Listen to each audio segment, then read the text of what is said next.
En las Islas Canarias. Algo ya comenzamos en directo desde el estudio 101 de la Casa de la Radio, cuando son las 2:08, 1:08 en las Islas Canarias, y para todos nosotros un placer estar juntos aquí en esta aventura. Como siempre, los saludos y la bienvenida a nombre de todo el equipo esta noche en la parte técnica: Paco Bermúdez y Javier Campos, Rosa Rodríguez en la locución y producción, Natalia Sotillos en la realización y coordinación, en las redes sociales como casi todas las semanas, Antonio Baena, Juan Gómez y Ramón Álvarez, y este que os habla, Miguel Blanco. Para todos nosotros, como digo, un placer estar aquí.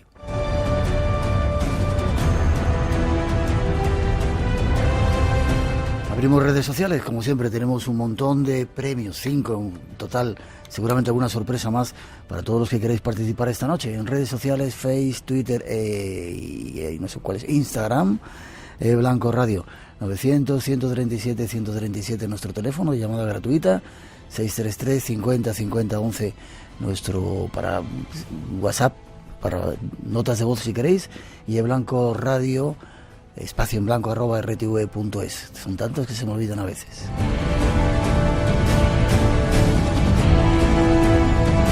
Llamada gratuita 900-137-137. Y saludar a un buen montón de amigos que nos han llenado el estudio, llegados de Jaén, llegados de Madrid, llegados desde Tenerife, de más sitios, y de Lleida también. A estas horas están aquí con nosotros, un placer compartir con ellos.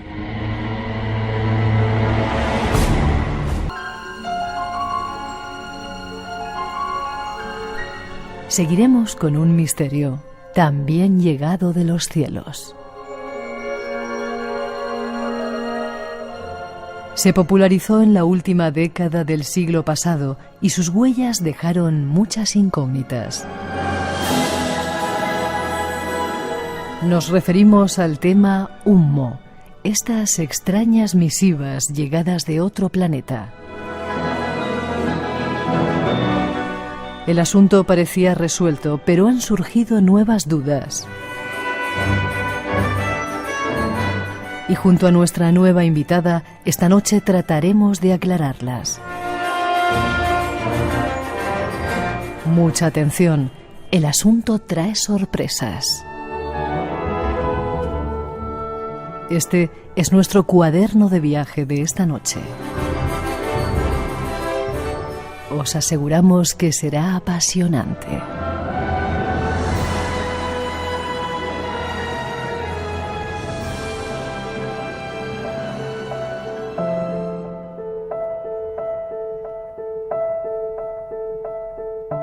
Esos son los temas que os hemos preparado esta noche y solo nos queda saludar a nuestro invitado, Juan José Sánchez Oro. ¿Cómo estás? Muy bien, muy bien. Te veo ahí muy calladito. Muy atento. ¿Te intimida que haya tanta gente también como a mí? Sí, y sobre todo que les dé la espalda, no sé lo que puede pasar. ¿Quieres pasarte para allá? No. Vale, un placer que estés con nosotros, Juanjo. El placer es mío, te lo aseguro. Historiador, investigador, ha escrito un montón de cosas por ahí. Déjame que te diga también, licenciado por la Universidad Complutense. Sí, y has estado investigando en el Archivo Secreto del Vaticano, Biblioteca Vaticana y el Archivo Nacional de Torre do Tombo en Lisboa, especialista en historia medieval. Sí, bueno, así es como di un poco mis primeros pasos. Yo cuando acabé la carrera, hace ya mucho tiempo, en el 93, pues entonces todavía existían las licenciaturas, cosa que ahora ha desaparecido, esto de ser licenciado. Sí, ahora ¿qué son? Graduados, ahora son, es el grado, ahora va por grado y luego máster. Entonces, estás haciendo un máster tú ya, ¿no? Yo ahora me he pasado también al formato este de Bolonia y ahora sí, hice un máster de Ciencias de las Religiones y ahora he empezado con la tesis doctoral. Entonces, ¿Ya no son doctores? ¿O? Sí, después. O sea, ahora tienes un grado, máster y luego doctor. Eso se mantiene, lo del doctorado se mantiene. Lo que ha cambiado es lo anterior. Lo anterior. Vale, ¿y cómo es el Archivo Secreto del Vaticano? ¿Cómo entraste allí? Pues yo estaba cuando acabé la carrera, me especialicé entonces en historia medieval y empecé a hacer la tesis doctoral en historia de la Iglesia. Un aspecto en una diócesis española que es Ciudad Rodrigo, y bueno, ahí estuve haciendo estudios de relaciones de poder Y claro, Ciudad Rodrigo tiene una dificultad, y es que su archivo ha prácticamente desaparecido porque es una zona fronteriza, siempre ha estado en guerras con Portugal o luego también con la época de los franceses, la guerra de la independencia, y entonces a la hora de ir rescatando documentos donde fuera posible, pues uno de los lugares donde hay un buen depósito, un buen caudal de información es el Vaticano. Entonces, bueno, pero eso es algo muy habitual, ¿eh? El acudir a investigar al Archivo Secreto Vaticano. Yo sé que esto está como rodeado de mucha aura misteriosa, sí, sobre todo por la película de Dan Brown y la novela de Dan Brown, pero es un archivo histórico como otro cualquiera, quizás más difícil de consultar en muchos aspectos, porque había, por lo menos en ese momento, había mucha documentación que no estaba bien catalogada. Y entonces tienes que vértelas con la paleografía, con el latín, con malos índices a la hora de localizar documentos, pero en principio es un archivo como otro cualquiera, como el Archivo Histórico Nacional que tenemos. ¿Y puede aquí. entrar cualquiera? Bueno, vas con una carta yo no sé ahora, porque esto ya hace bastante tiempo, pero en principio vas con una carta de una entidad académica o de alguien que esté, en la cual tú justificas por qué tienes que consultar ese archivo, y bueno, te firman unos pases. Es curioso porque el director del Archivo Vaticano, entonces, yo no sé si seguirá ahora, se llamaba Sergio Pagano. Entonces era que hacía un pagano al frente de toda la información, ¿no?, de la Iglesia. Pero sí, no ponía ninguna dificultad. Quizás la mayor dificultad entonces eran las fotocopias, que eran muy caras, carísimas. Y bueno, te las tenías que... Bueno, ahí lo habitual era que también había muchos... Por ejemplo, yo tenía amistad con un religioso español que estaba trabajando en el Vaticano, en la farmacia vaticana, porque claro, eso es una ciudad, es un estado, ¿no?, de hecho. Y entonces, bueno, pues ellos sí que tenían una rebaja importante a la hora de hacer fotocopias. Entonces las hacía... A través de él. Las hacía a través de él, y luego él estaba investigando también, y yo en España le mandaba luego material que él me pedía. Qué bien. Estad atento porque a veces cuando viene tanta gente ocurren cosas raras en el estudio, para que lo sepas. Nos han engañado mucho con la historia, ya que eres historiador. Nos han engañado mucho con la historia, sí, nos han engañado mucho con la historia. Ahí está un poco la labor de... Todo el mundo quiere poner la historia de su lado, porque la historia es fuente de derecho, y eso lo vemos hoy en día también en la política, ¿no? Y entonces, pero también en la religión. El hecho de que, entonces, evidentemente, siempre nos han intentado engañar. Nos han engañado los vencedores y también a veces los perdedores, porque también tratan de justificar de aquella manera una determinada pérdida, ¿no? Entonces, ahí está un poco la labor del historiador. Yo creo que se hace buena historia, no puedes hacer nunca historia objetiva, porque somos hijos de nuestro tiempo y también de nuestras filias y de nuestras fobias, pero hay un método histórico crítico que yo creo que es bastante solvente, y la labor del historiador es esa, es también pensar que nunca va a llegar a una verdad absoluta, la verdad es un proceso, y se va refinando con el tiempo, y una cosa que te enseñan mucho en la facultad, por lo menos me la enseñaron a mí, es no solamente investigar los documentos, sino investigar a los historiadores del pasado. Sí. Claro, tienes que estudiar no solamente lo que han escrito, sino quién lo ha escrito, para tratar de leer entre líneas por qué lo ha escrito de determinada manera. Y ver también que como a nosotros nos estudiarán, los historiadores del futuro estudiarán a los historiadores del presente, y ahí nosotros también proyectamos determinadas tendencias, determinados sesgos. Eso es inevitable. Estabas en una revista antes, ¿no? ¿Seguís con la revista? Seguimos con la revista. Va saliendo de aquella manera, que es Fronteras de la Ciencia. Es una revista de kiosco, lo cual es toda una osadía. En este momento, sí, ¿no? En estos momentos. Pero sí, estamos trabajando ahora en... El último número que sacamos era justo sobre el cambio climático. Y, como siempre, una revista que trata de afrontar los temas de una manera plural, de una manera multidisciplinar. Nosotros decimos que es una revista de letras para gente de ciencias y de ciencias para gente de letras. Tratamos de tender puentes, ahora que todo se trata de diseccionar demasiado en el mundo del conocimiento. Y bueno, ahí estamos ahí preparando otro nuevo número que va a salir sobre temas un poco también de astrofísica. Queremos abordar el tema de la materia oscura, de la energía oscura, que da muchísimo juego también para diferentes campos. Fronteras de la Ciencia se llama. Fronteras de la Ciencia. 2:17, 1:17 en las Islas Canarias. Este es nuestro invitado. Y el teléfono, por si queréis preguntarle, 900-137-137. No sé si vamos a hablar de historia, pero por lo menos nos vamos de viaje a las montañas. Las montañas han sido sagradas, aunque quizá hayamos olvidado un poco esa sacralidad ahora, ¿no? Bueno, estamos olvidando, yo creo, que muchas sacralidades. Estamos en una sociedad muy secularizada, es una de las tendencias, y quizás también más que ir hacia lo religioso, estamos yendo hacia lo espiritual, que es otra manifestación quizás de lo religioso que mucha gente reivindica.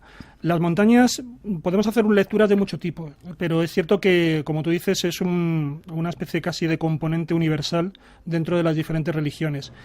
Pero también no creo que deba tener un significado único, sino que está adaptado también a cada contexto cultural, a cada sensibilidad religiosa. Sí. En aquellos lugares, por ejemplo, donde se sitúa lo divino, lo más sagrado, o la morada de los dioses en las alturas, pues naturalmente la montaña es un elemento que te acerca a ellos. ¿No es en todas las culturas que la montaña sea la morada de los dioses? No siempre, no necesariamente. Por ejemplo, el monte Sinaí, por poner uno que es muy conocido, no es morada de los dioses en principio, es decir, Dios se supone que está mucho más alto, lo que pasa que sí que es un lugar que te acerca a ese contacto con lo divino. El Olimpo, el monte Olimpo, sí que era una morada de los dioses. Quizás también ahí porque había determinados montes que para lo que era el observador común y corriente se entendía que eran cumbres inalcanzables, y si alguien vivía en esa cumbre inalcanzable, pues debía ser alguien que no podía ser humano, tendría que ser sobrehumano. Pero luego también tenemos, esto sería por ejemplo una montaña, la de los Olimpos, una montaña que es una morada de los dioses. El Sinaí yo lo identificaría más como una especie de plataforma de montaña de revelación, pero luego hay montañas que son dioses por sí mismos. Son ¿Sí? montañas que se entiende, por ejemplo, luego tendremos ocasión de hablar de ellas, por ejemplo, las montañas de China o de Japón, se entiende que en ellas reside una divinidad, o algún tipo de deidad, o muchas deidades. Y a partir de eso se establece un vínculo, una relación en la cual tú tienes como que domesticar o mantener algún tipo de trato o de reverencia hacia esa divinidad. Hay casos también llamativos, que es lugares donde no hay montañas y curiosamente se fabrican.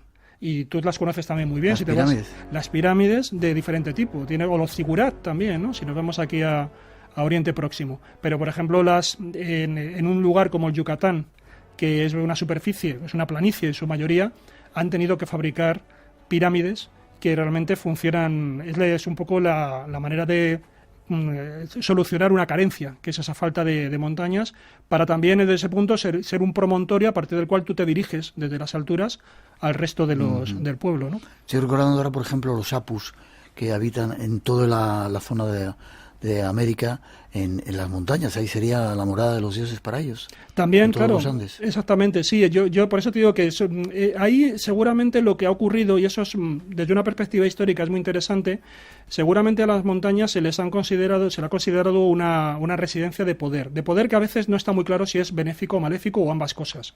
También porque en muchos lugares esas montañas pues tienen vida propia, si hablamos por ejemplo de volcanes. Entonces, claro, condicionan toda la vida de un entorno. Al mismo tiempo también son fuente de vida. A lo mejor es el lugar donde donde proceden, por ejemplo, las aguas, proceden los ríos, el nacimiento de los ríos, donde hay a lo mejor espesos bosques que te van a permitir alimento. Entonces, claro, eso hace que tú te tengas que relacionar con el entorno y que empieces a personificar los atributos que tiene esa montaña en diferentes poderes que puedes considerar entidades inteligentes. Uh-huh. Y a partir de ahí ya comienza un diálogo. La montaña habitualmente no te regala las cosas, sino que tú tienes que generar una especie de intercambio o hacer un esfuerzo, a lo mejor, si te quieres impregnar de esa sacralidad. Por ejemplo, una peregrinación, ascender a las alturas, que también te genera un estado alterado de conciencia que te puede permitir conectar con otras realidades, ¿no? Con otras formas de percibir el entorno. Uh-huh. O sea que realmente es como una especie de gran máquina que genera muchas dinámicas religiosas posibles, y por eso digo que hay que leerlas en su contexto cultural e histórico concreto. Estoy recordando el Monte Shasta, el Kailas, nuestro volcán aquí en el Teide, en Tenerife. Para mucha de la gente que habitaba en esos lugares era un sitio absolutamente sagrado, o como tú decías, en algunos casos donde habitaba también esa otra parte oscura, el mal o maligna. Sí, eso es lo habitual. Y luego ya digo, es muy interesante la forma en la que te relacionas con la montaña, porque hay que establecer una especie de diálogo espiritual. No se puede ir a la montaña de cualquier manera en muchas ocasiones. Esto también lo saben los montañeros, ¿no? Uh-huh. Que quizás es una forma, pero también mantienen una relación ciertamente espiritual, aunque sea una especie de deporte. Muchos de ellos mantienen una relación espiritual con la montaña. Y tú lo comentas, por ejemplo, en el Monte Kailas, tú tienes que hacer la peregrinación dependiendo de tu credo religioso en una determinada dirección o en otra. No se sabe muy bien por qué, pero ahí ya indica que la montaña no tiene un significado único, sino que forma parte de un sistema de creencias. Eso es interesante porque seguramente la montaña, en su origen más remoto, tenía un significado propio, un significado muy local, pero cuando llegan las grandes religiones y tratan de asimilar esa montaña, se produce una especie de distorsión o una integración, y esa integración hace que ya, claro, la tienes que incorporar dentro del nuevo sistema de creencias. Y entonces ahí es cuando se producen novedades. 2:24, 1:24 en las Islas Canarias, esta noche hablando de montañas y lo que surge a su alrededor. Y el teléfono, por si queréis intervenir, 900-137-137. Seguimos viaje, nos vamos a lugares donde ha estado nuestro invitado. Qué envidia me das. El monte Hen en Hunan procedería del brazo derecho, el monte Hen en Shanxi del brazo izquierdo, el monte Song sería su ombligo y el monte Hua serían sus pies. Montañas sagradas. Busquemos algunas de ellas. Es verdad que para ver muchas montañas sagradas o reunidas aquí era China, donde estuviste. Bueno, fíjate que hemos estado hablando un ratito y han salido muchas montañas. Lo que pasa es que China es muy grande, es casi un continente en sí mismo, entonces tiene muchas montañas. Quizás lo interesante también de estas montañas, las 5 montañas sagradas budistas que hay en China y las otras 5 que hay taoístas, es, como decíamos antes, las correspondencias que tienen, ¿no? Todas las resonancias simbólicas que tienen estas montañas. La forma de entender la religiosidad en China, hasta donde yo conozco, que tampoco soy un especialista en el tema, pero sí que cambia un poco la mentalidad con respecto a lo que nosotros tenemos aquí, que estamos moviéndonos siempre en las coordenadas grecorromanas y judeocristianas, son las que marcan nuestra cultura. Espera, hay que decir que feliz año chino, por eso quizá hemos coincidido con hablando de montañas chinas en este primero de año para ellos. Y mucho ánimo además a China ahora mismo, que lo está pasando un poco mal con todo el tema del virus, ¿no? Esperemos que pase pronto. ¿No será una forma de darnos miedo que de vez en cuando se inventan una historia para meter miedo a toda la población del mundo? Bueno, yo creo que las cifras son alarmantes de momento y son reales, tanto los fallecidos que llevan ya como los enfermos. Ya tenemos también casos en Francia, lo último que yo sé, ¿no? Y creo que en España todavía no se ha confirmado, había uno por ahí, pero creo que no se ha confirmado. Y lo que están haciendo es tratando de prevenir, porque en otros momentos pecaron de demasiado optimismo y tuvieron problemas. Entonces, bueno, quizás, claro, el problema de China, tal como yo lo veo, y bueno, tú que también has estado allí, lo hemos comentado un poco antes, es que todo es absolutamente descomunal. Entonces, claro, tú dices, voy a visitar un pueblo y un pueblo son 1 millón de personas. Entonces, claro, cualquier cuarentena que pongan en una localidad... 50 millones, están los 54 millones de cuarentena, increíble. Claro, solamente 2 ciudades como Shanghái o Pekín ya tienen toda la población que tiene España, para que nos hagamos una idea. Entonces, claro, todo es abrumador, todo es absolutamente abrumador. Entonces, claro, yo creo que a nosotros esto nos deslumbra, nos apabulla, pero dentro de lo que debe ser el mundo chino, son unas cifras todavía manejables, ¿no? Vale, estuviste por allí y... ¿Cómo ven ellos? Es cierto lo que contábamos ahí de Pangu. Sí. De ahí surgieron en la mitología las diferentes montañas, cada una de sus partes. Hay que entender también que, bueno, todo esto es, estamos un poco recuperando la tradición, la gran tradición ancestral, a través de textos, ahora también mantenida por nuevos religiosos, por gente que también empieza a creer en este tipo de cuestiones, pero no olvidemos que la gran parte de la sociedad china es comunista. Entonces, lo que domina como forma de pensamiento es el materialismo. No se cree en lo sagrado, ha habido muchos años de adoctrinamiento comunista en el país y lo que no quita que haya perdido todavía cierta espiritualidad y se mantenga. Esto es un mito muy antiguo, que efectivamente parte de esta idea de un gigante que lo que hace es no tanto crear el mundo, porque a la hora de pensar en los diferentes mitos, cómo crean los mundos, tenemos al creador, es decir, una entidad todopoderosa que de la nada crea algo, pero también tenemos una serie de deidades que lo que hacen es que separan del caos, establecen como un orden. Y este gigante Pangu iría un poco en esa línea. Él tiene una gran hacha, que es con la que separa un poco el cielo de la tierra, y a partir de su cuerpo, después de ese gran esfuerzo por ordenar el mundo, se va creando la propia China, también es el origen de China, y también de los diferentes elementos que forman la Tierra. De las diferentes partes del cuerpo surgen las montañas, surgen los ríos de las venas, por ejemplo, de los parásitos de la piel surgen las diferentes razas humanas, o sea que no salimos muy bien parados en esa cosmovisión. Y luego también, como te digo, se ha buscado una asociación de que ese origen del gigante sea también la propia China. Y eso es un poco lo que decía, nosotros en nuestro pensamiento, en el pensamiento judeocristiano, grecorromano, nos movemos con una idea del bien y del mal, como que tiene que triunfar el bien frente al mal. O sea, lo que son digamos, ese pensamiento binario o esas dicotomías o maniqueísmos los manejamos bastante deficientemente. No creemos que puedan convivir. Tiene que haber alguien que venza al otro. Una de las partes tiene que vencer a la otra. En cambio, en Oriente están el famoso yin y el yang, que se entiende que la realidad, el mundo, tiene dos fuerzas antagónicas pero complementarias. Y hay que saber moverse dentro de esas dos fuerzas y aprovechar esas dos fuerzas. Entonces, en las montañas nos encontramos un poco, en la recuperación de las montañas se busca también esa idea de ese equilibrio, de que realmente pueden tener una naturaleza, como decíamos antes, benefactora, pero también puede ser bondadosa. Y se busca siempre esas correspondencias. Otra de las correspondencias importantes para que sean 5 es porque 5 son los elementos fundamentales de la materia, del mundo en China. Nosotros tenemos los 4 elementos de tradición grecorromana, ellos tienen 5. No más. Y siempre se busca que se expliquen a veces las cosas no por un significado propio, sino porque tengan una correspondencia con otra cosa. Es decir, también nosotros lo tenemos un poco. Nosotros pensamos en los 12 apóstoles y hay alguien que te dice, bueno, pues los 12 símbolos del zodiaco. O los 7 días de la semana y los 7 planetas que se pensaba que había en la antigüedad. Con eso parecía que ya lo explicabas todo.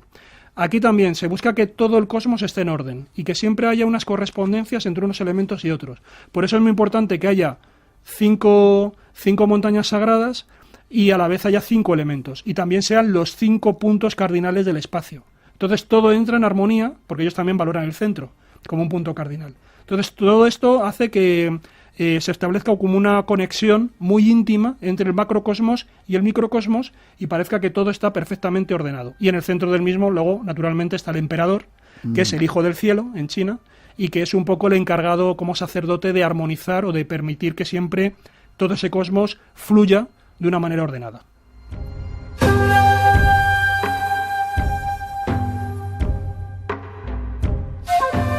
Aprovechando que estamos ahí en China, nos bajamos de las montañas un poquito y nos vamos a la ciudad prohibida.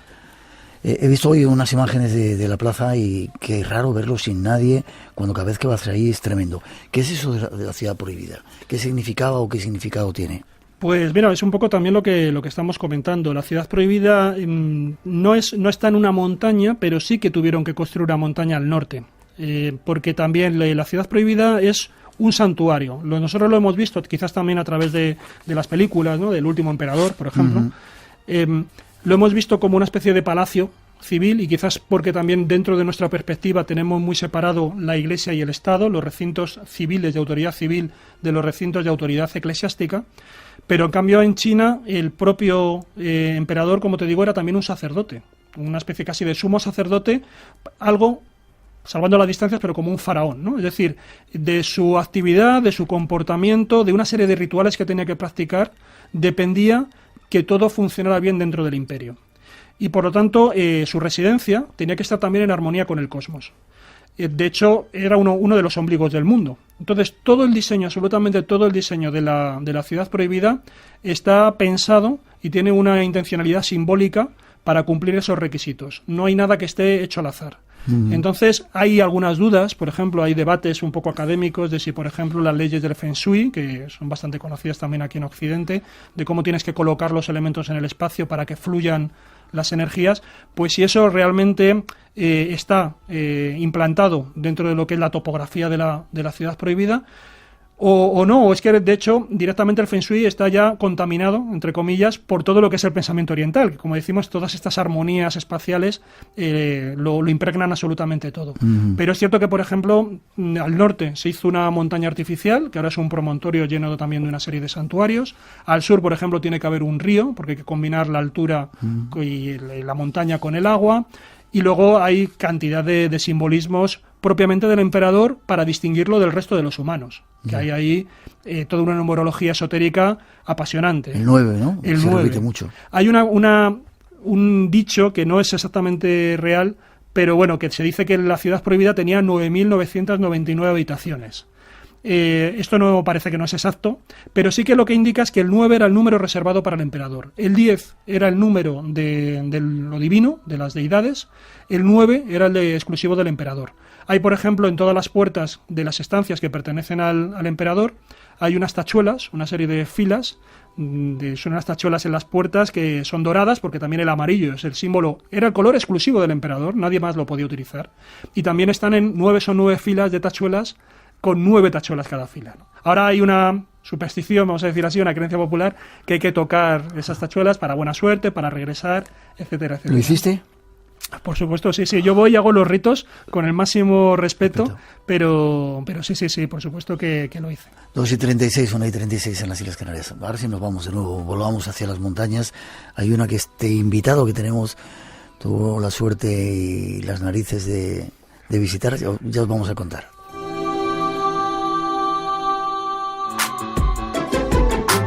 Radio Nacional de España se mueve contigo. Soy el ciudadano García y soy de pueblo. Por eso, esto me suena a pueblo. Dilo tú, Dani. Esto me suena a pueblo. Sábados y domingos a la 1 de la tarde. Mediodía en Canarias. Y recuerda, Gente Despierta, de lunes a jueves a las 11:30 de la noche. Radio Nacional de España. 160 metros. El Pico Sur se considera el monarca de las 5 grandes montañas sagradas de China. En uno de sus acantilados verticales se proyecta un sendero flotante de tablas de 30 centímetros de ancho y 100 metros de extensión. La caminata sobre esta pasarela de travesaños está considerada como uno de los trayectos más escalofriantes y vertiginosos del mundo, solo para buscadores de emociones extremas. La travesía abismal inicia cuando los turistas colocan sus arneses a un cable de acero de doble línea fijado a la roca y descienden por una escalera de 32 varillas de acero reforzado, atornilladas a la piedra con 2 cadenas gruesas a ambos lados que sirven como barandas. De inmediato, con la adrenalina bombeando a través de sus venas, los senderistas comienzan a caminar sobre los tablones, mientras se aferran a las cadenas y sus pensamientos solo se centran en cada pie que colocan frente al otro, sobre la calzada que cruje con el sonido del viento, mientras la caída abismal de más de 1000 metros desestabiliza los temblorosos cuerpos de hombres. Conozcamos algo más de esta montaña sagrada. 900, 137 por si queréis intervenir. Luego vas a contar cómo hiciste ese recorrido. ¿Qué significa esta montaña, Huasán? ¿Es la más importante de las 5 taoístas? Bueno, posiblemente quizás ahora sí, porque las otras montañas taoístas ya tienen, alguna de las laderas tienen templos budistas. Aquí hay también una especie de pugna silenciosa entre credos religiosos, entre budistas y taoístas, y esta de momento se mantiene al margen de presencia budista hasta donde yo sé. Todos los templos que hay son templos taoístas. También es interesante porque esta montaña tiene una larga tradición de lugar donde residen los inmortales. El taoísmo que nos ha llegado un poco aquí a Occidente es un taoísmo que se confunde casi con una filosofía. De hecho, en muchas ocasiones hay debates de si el taoísmo es una religión, porque parece como que no hay dioses, sino que es lo que comentábamos antes, es como estar como surfeando en un mundo en el cual hay unas fuerzas positivas y negativas, hay ese yin y el yang, y tú tienes que intentar mantenerte un poco firme o fluir en torno a esas energías. Pero se olvida un poco la parte que sí que existe en la tradición china, que es, por ejemplo, todo el tema de la alquimia y la gran aspiración que tenían los taoístas, que era hacerse inmortal. Y para hacerse inmortal había que utilizar muchísimos ritos, muchísimos conocimientos de ingredientes, de hacer pócimas, brebajes, también, por ejemplo, practicar determinados ejercicios, sobre todo respiratorios, meditación. Había diferentes caminos, casi tanto como maestros taoístas, que trataban de adquirir esa condición. Entonces, uno de los lugares donde se dice que residen los inmortales, porque hay muchos testimonios, según la tradición, de haber visto a estos inmortales, que son espíritus, aunque se pueden presentar de una manera carnal, es aquí en Huasán. Y de hecho hoy en día los monjes que están allí todavía dicen que los ven, ¿no? Entonces, claro, se mantiene por lo tanto una tradición ancestral, pero todavía muy viva a través de estos relatos, ¿no?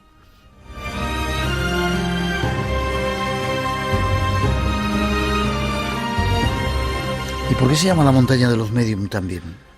Bueno, esto es una acepción que sería más bien por la idea de que realmente cuando muchos han ido allí para buscar ese conocimiento superior, han ido allí es una montaña que tiene, fíjate también, hablábamos antes de la importancia del 5. Esta es la quinta montaña dentro de las montañas taoístas, pero también tiene 5 cumbres. ¿5? 5 también, hay 5 picos. Lo que hace es que esta montaña está absolutamente cuajada de cuevas, también del paso del tiempo ha hecho que por allí todo el que ha pasado, y hablo desde peregrinos anónimos hasta autoridades, porque también han rendido culto al poder de la montaña, pues los emperadores, antiguamente, pues han hecho obras un poco han estado cincelando la montaña. Entonces tienes grandes escalinatas talladas en la piedra, tienes muchísimas cuevas, que unas son naturales y otras son hechas por ermitaños, que buscaban allí algún tipo de iluminación. Una de las más recientes iluminaciones que hay, de las más llamativas, justamente ocurrió a principios del siglo XX, en la década más o menos de los 30, cuando hay un joven estudiante que se llama Li. Esta persona se retira 8 años a una cueva, y en esa cueva se le aparece un maestro inmortal, y ese maestro inmortal le va a transmitir también una serie de enseñanzas para cómo alcanzar la inmortalidad por una vía nueva. Esta enseñanza crea una corriente de prácticas religiosas espirituales en China, muy fecunda, pero es más, como estamos en los años 30, también aquí van a acudir militares a pedir consejo de cómo vencer a los japoneses, que luego van a empezar a invadir también China, ¿no? Bueno, pues este joven también transmite determinadas instrucciones que, según estos militares, ayudaron un poco a vencer la presencia de Japón en determinados momentos, ¿no? O sea, que ya digo, incluso bastante reciente la capacidad de transmitir conocimiento que tiene esta montaña. Y de ahí vendría un poco lo de los medios, la capacidad de poder conectar con... Sí, aquí hay varias formas, es decir, la idea, la creencia generalizada es que es un lugar donde viven inmortales de la tradición taoísta, se te pueden presentar directamente y digamos que ellos mismos identificarse como tales, como tal maestro ancestral, y comunicar una enseñanza, y a veces se muestran de forma anónima para que tú deduzcas realmente que es un determinado maestro, y en ese ejercicio de deducción ya estás tú también progresando espiritualmente, ¿no? Entonces hay, por ejemplo, un maestro, allí hay una orden, hay varios monasterios que siguen diferentes caminos taoístas, y hay una orden que es la orden de la completa perfección. Pues uno de los maestros que está ahí, él cree que ha visto en varias ocasiones inmortales, pero que no se presentaron como tales, sino que luego él dedujo que era tal maestro ancestral por determinados símbolos. Por ejemplo, uno muy rápido que te cuento es que vio a una especie como de anciano, también en un risco, y le dio la impresión de que era un anciano que estaba buscando el vacío. El vacío es un elemento fundamental dentro del taoísmo. Luego, si eso podemos comentar algo, ¿no? Y aquí en esta montaña está representado a la perfección. Y entonces él ve ese anciano como que va buscando el vacío y como que desaparece después de verlo ahí por los riscos. Y luego él, hablando con un ermitaño tiempo después, preguntó si había habido, porque le sonó como un nombre chino, así extraño, como si fuera un poco en el viento, una especie de nombre extraño, y preguntó por ese nombre y qué podía significar. Y justamente un anciano le dijo que era buscar el vacío, y que había habido un antiguo maestro ancestral que se llamaba así. Entonces, claro, él empieza a conectar ese tipo de sincronicidades así un poco místicas, pues empiezan a conectarlo, y entonces él entendió que efectivamente era ese inmortal que se le había presentado. Vamos a seguir camino por esta montaña, veréis que hay muchas más sorpresas. 900, 137, 137 por si queréis preguntar, y las redes sociales abiertas para vosotros. Esta noche, en Espacio en Blanco... El 28 de marzo de 1950 fue cuando llegaron 3 naves que se ubicaron en los Alpes franceses, en el suroeste. Excavaron una cueva y la acondicionaron para depositar toda la tecnología que trajeron y iniciar el estudio ya concreto de nuestro planeta. Grada, el Monte del Esplendor. La caminata está considerada como una de las más peligrosas del mundo. Huashan es el nombre de una de las 5 montañas más sagradas de China. Se encuentra en la provincia de Shanxi, a unos 120 kilómetros al este de Xi'an, y tiene el privilegio de poseer, para ascender a los templos taoístas de su cumbre, uno de los senderos más peligrosos del mundo. La parte más peligrosa del recorrido es la conocida como Chang'ong Zandao, de casi 4 metros de largo y unos 30 centímetros de ancho. a lo largo de un camino vertical acantilado donde solo un paso en falso significa caer al abismo. Sin duda, un paseo que corta la respiración, tanto por el peligro que conlleva como por la belleza del lugar. El monte Huangshan es uno de esos lugares únicos en el mundo y que uno debería visitar por lo menos una vez en... Este recorrido, déjame que te diga, lo conocí, seguramente estará escuchándonos por Darín Landa, estará ahora por el Atlántico preparando una nueva serie y no sé si fue, no recuerdo en qué serie, estaba en la China y le veías por esos riscos atado, increíble ese lugar, ¿no? Sí, increíble. Yo además, como te he dicho antes, yo tengo vértigo. Yo cuando voy al parque de atracciones soy el perchero, el que se queda con toda la ropa de los demás mientras están en la montaña rusa. Pero es cierto que en este tipo de situaciones, quizás porque a lo mejor tengo sensación de que soy yo el que controla o el que se aferra a los lugares, pues sí, no tengo demasiado problema. Pero hay caídas de 1000 metros, ¿no? Sí. A pico así. Sí, es que son paredes verticales donde hay una serie de maderos. En algunas partes no hay ni siquiera... Hay habilitados 2 caminos a los viajeros que, a ver, vas con arneses, es decir, vas hay una cadena... Tienes que vencer el vértigo, eso sí, pero evidentemente vas seguro, porque tampoco, quiero decir, no estás haciendo ninguna cuestión que te juegues la vida, ¿no? Está ya controlado. Hay otras partes dentro de la montaña que no están habilitadas, que solamente las conocen los monjes. Esto digamos que está abierto para los viajeros. Pero es muy interesante porque sí que haces un recorrido ancestral y al final hay un templete, hay un templo pequeño. En uno de los recorridos hay 2 recorridos peligrosos. En uno de ellos, por ejemplo, es un templo donde hay un tablero de ajedrez tallado en una piedra, y es porque se supone que allí apareció también alguno de los monjes vio un inmortal, no se sabe cuándo, hace muchísimo tiempo. Entonces, los lugares donde se vieron inmortales también han quedado como marcados de alguna manera y se convierten en lugares sagrados. Es muy interesante lo que te decía antes, porque aquí es donde uno vive realmente la noción de vacío que está en el taoísmo. Como te decía, el taoísta no busca demasiado el buscarse a sí mismo, como muchas veces parece que en el taoísmo occidental se dice, que es como un autodescubrimiento, a ver cuál es la esencia de nuestro yo, sino que el taoísta, vamos a decir así oriental, más tradicional, lo que trata es de sintonizar con el cosmos. Y sintonizar con el cosmos es sintonizar con también sus antagonismos, con sus elementos complementarios y opuestos. Y uno de ellos es, por lo que hemos dicho, el yin y el yang, pero también está lo vacío y lo lleno, ¿no? O lo pleno. En el taoísmo el vacío es muy importante porque hay muchas cosas que no le prestamos atención y sin embargo dependen del vacío. Por ejemplo, ¿qué hace? Y es una de las máximas antiguas de Lao Tse, ¿no? De uno de los padres, de los maestros del taoísmo. ¿Qué es lo que hace, por ejemplo, a una vasija que sea vasija? El barro, pero también el vacío. Sin el vacío no podemos hacer la vasija. ¿Qué es lo que hace a una rueda de un carro que sea una rueda? Los radios de la rueda, todo lo que es el círculo de madera, pero también el espacio vacío entre los radios hace que exista la rueda. Entonces, esto es una idea de cómo integrar el vacío en tu vida y darle un sentido y entender que es muy tan valioso como aquello que está pleno de algo, que tiene o que está repleto de algo, ¿no? Entonces aquí, desde luego, lo encarna maravillosamente bien, porque te estás asomando precisamente a esa experiencia del vacío para integrarla en ti mismo y armonizar con ella. Si tú armonizas con el vacío, ya no se convierte en un enemigo, no tienes miedo al vacío, eres uno con el vacío, y eso es lo que buscan este tipo de senderos. Ahora está más o menos protegido, vas con arneses. ¿Y cuánto tiempo se tarda en recorrer? Depende, son 2 caminos distintos, yo tampoco te sé decir, pero bueno, hay uno que por ejemplo sí que tienes que bajar en vertical y escalar, hay otro que es más en horizontal, que es un poco el que hemos estado escuchando, ese serán 200 metros, una cosa así, lo que pasa claro que es un sendero único, es decir... Te cruzas con gente y eso debe ser tremendo cuando estás ahí en el vacío, ¿no? Exactamente, tienes que ir pasando, ¿no?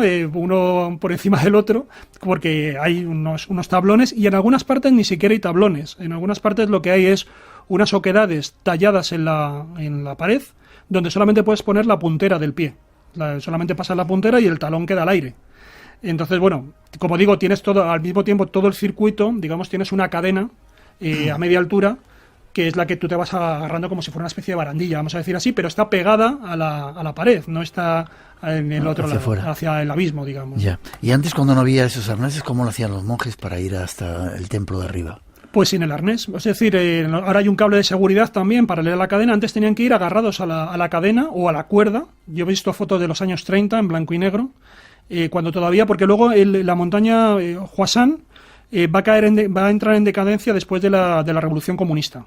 porque se consideraba que esto había sido una especie de último refugio de las tropas de Chiang Kai-shek, del Ejército Nacional, ¿no? Y cuando hay la guerra civil entre los nacionales y el Ejército Comunista, va a ser tomado este monte y van a quedar, prácticamente se va a considerar como que esto es un vestigio de un mundo feudal, de un mundo atrasado, y que el comunismo trae una nueva era dorada y por lo tanto esto se abandona. Es más, piensan incluso que muchos de los monjes que estaban por allí eran antiguos soldados del ejército de Chiang Kai-shek como disfrazados, que habían ingresado, se habían tratado de refugiar en los monasterios. Entonces todo esto, como digo, cae un poco en el olvido, queda un poco también como mancillado por ese nuevo pensamiento comunista. Luego con la revolución cultural ya ni te cuento, ¿no? Se lleva a un extremo más como de ostracismo este lugar, y va a tener un gran auge, que es en el que estamos ahora, después de la muerte de Mao. Cuando ya se empieza a abrir un poco el comunismo, se abre al capitalismo y esa gran transformación. Y ahora es cuando existe todo este tipo de elementos, ¿no? Está abierto al turismo. De hecho, conviene ir en determinados momentos porque se masifica también. Hay 2 teleféricos, por ejemplo, para ir a las cumbres. Y yo sí que quiero ir la próxima vez, espero ir y estar varios días en un monasterio. Es un poco la idea que quiero. Esta vez estaba en Xi'an y pasé un día por allí, hice el recorrido. Lo aproveché bastante bien, pero quiero pasar un día, o sea, unas semanas allí con estos monjes y accediendo un poco a estas prácticas del taoísmo que parecen muy interesantes. También te digo una cosa, hay también un tipo de occidentales que están llevando el taoísmo de Occidente y hay también una pequeña discrepancia entre ese taoísmo oriental y el taoísmo traído de Occidente, que va buscando otras cosas, ¿no? Que no entiende, como los monjes autóctonos, que hay que conectar con las esencias del monte, con ese linaje ancestral, con esos maestros anteriores, sino que, claro, vienen con una idea de la espiritualidad occidental como del descubrimiento del yo, de un poco de la nueva era, y hay algunas, como te digo, algunas fricciones entre estas dos formas de entender la conexión con la montaña. Y dime una cosa, antes de irnos a Japón, te quedas un ratito y nos vamos a Japón después si quieres. La gente que va ahora va simplemente porque está considerado como uno de los recorridos más peligrosos del mundo, como una aventura, o ya todavía se aura de espiritualidad o lo están buscando. Hay de todo, hay de todo. Hay gente, por ejemplo, yo allí sí que pues había muchísimos chinos que, como te digo, lo ven como un lugar pintoresco, como nosotros podemos ir aquí a una sierra a pasar el día y luego acercarnos a determinadas ermitas, pero sin mayor afán que pasar el día. Hay personas que sí que, como te digo, los propios residentes, los propios monjes, que sí que son los custodios de la tradición y que sí que reivindican ese linaje de saber ancestral y esa búsqueda de la inmortalidad. Eso sí que mantienen un poco las esencias tradicionales del lugar. Y luego hay esta incorporación también de turistas, bueno, se llaman Dream Trippers, se llaman como viajeros del sueño, que son occidentales taoístas, que van allí también con un afán espiritual, pero que sobre todo es de autodescubrimiento. Piensan que el saber está en su interior y que ese lugar, de alguna forma, les permite acceder a ese yo íntimo, interior que tienen ahí dentro, pero que no han sido capaces de localizar, buscar esa autenticidad, pero no tanto en la montaña como en sí mismos. Eso sí, la montaña puede ser un instrumento. En cambio, los monjes, ya te digo que ellos defienden más el intentar que tú tienes que sintonizar con el cosmos y esta montaña te permite sintonizar con el cosmos. Porque la idea no es potenciar tu yo interior o auténtico. No, la idea del taoísmo que ellos defienden, que los monjes defienden, es disolverte con el cosmos, entrar en armonía y en conexión completa, en sintonizar con el cosmos. ¿Y ya no habría más reencarnaciones? Bueno, los taoístas en principio lo que buscan es la inmortalidad. El budismo sí que está dentro de la idea de la reencarnación. Ellos buscan la inmortalidad, eso sí, tienen toda una jerarquía de cielos diferentes, de reinos diferentes. Hay inmortales de distinta naturaleza. Por ejemplo, estos inmortales más excelsos serían los inmortales celestiales, que prácticamente pueden hacer lo que quieran, ir desde el cielo a la tierra, ayudar a otras personas dándoles pistas de cómo tienen que avanzar en su camino de crecimiento espiritual, pero luego también tienes inmortales más fantasmales que no han hecho todo lo que debían hacer en el taoísmo y quedan como sombras que vagan por los lugares, ¿no? Entonces, todo eso también lo hay aquí en Huashan. Todo este tipo de criaturas, de seres, de entidades. También, por ejemplo, los emperadores rindieron culto y hacían ahí santuarios porque lo tenían integrado dentro de lo que eran los pilares de su poder imperial. Es decir, como hemos dicho antes, también las montañas recreaban un poco el imperio chino, eran pilares del imperio chino. Y ellos veían en la montaña quizás un instrumento más político que religioso al servicio de su autoridad, ¿no? Entonces todo esto lo tenemos ahí. 30 segundos, llegaste al monasterio, ¿hablaste con los monjes? Con los monjes no llegué a hablar con los monjes, sí que estuve hablando con algunos viajeros que había por allí, que sí que tenían determinadas... habían vivido determinadas experiencias y que comentaban un poco cómo ellos vivían el lugar, pero ya te digo, como fue un viaje, una cosa un poco colateral, quiero prepararlo mejor. Luego también hay un problema con el idioma, evidentemente yo no sé chino, y entonces tengo que ver un poco las condiciones para poder alojarme en un monasterio. ¿Y te pueden aceptar?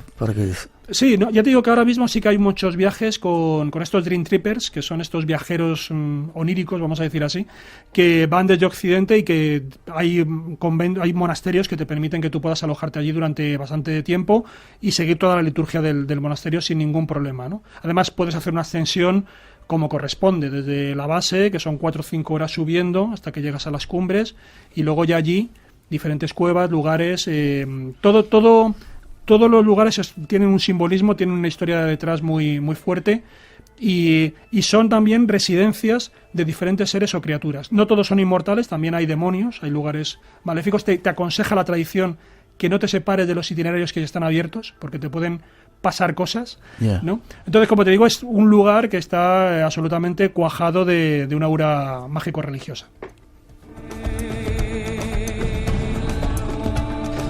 Hemos de hacer una pausa, ya llegan las noticias de las 3, las 2 en las Islas Canarias. Después nos vamos un ratito hasta Japón para conocer algunas montañas y otros misterios de Japón. Y después otro tema que no debéis perderos. Dicen que van a volver esos antiguos extraterrestres que anduvieron por aquí en ese misterio de humo. 900-137-137 nuestro teléfono. Enseguida regresamos, no os vayáis.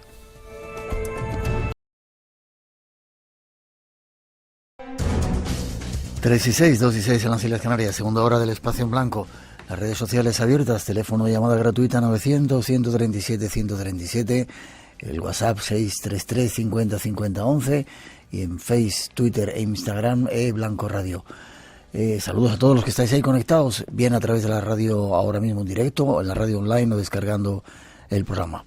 Estamos de viaje, todavía tenemos más cosas que contaros. Yo creo que no demasiada, aunque es cierto que, por ejemplo, hemos estado hablando antes del taoísmo. Aquí hay más budismo, ¿no? Aquí hay budismo y hay sintoísmo, que sí que es propio de Japón y que además es una religión, yo diría que casi nacional, es decir, no es exportable, no vas a encontrar sintoístas fuera de Japón, ¿no? Porque está muy arraigada a los lugares. El sintoísmo lo que predica, lo que defiende es que el paisaje está repleto de unos seres que son los denominados kami, que pueden ser deidades asociadas a lugares, a ríos, a montañas, a fenómenos atmosféricos, pero también un kami puede ser una especie de idea abstracta como la justicia, la libertad, la buena suerte, y todo eso se le puede rendir algún tipo de culto, y de hecho está cuajado también todo Japón de templetes en los cuales tú llamas a través de una serie de palmadas que haces una serie de ritos para poder ponerte en contacto, llamar al kami que acude a ti y tú luego le puedas hacer algún tipo de ofrenda, ¿no? Entonces, uno de los lugares donde residen los kami son en las montañas. Ahí.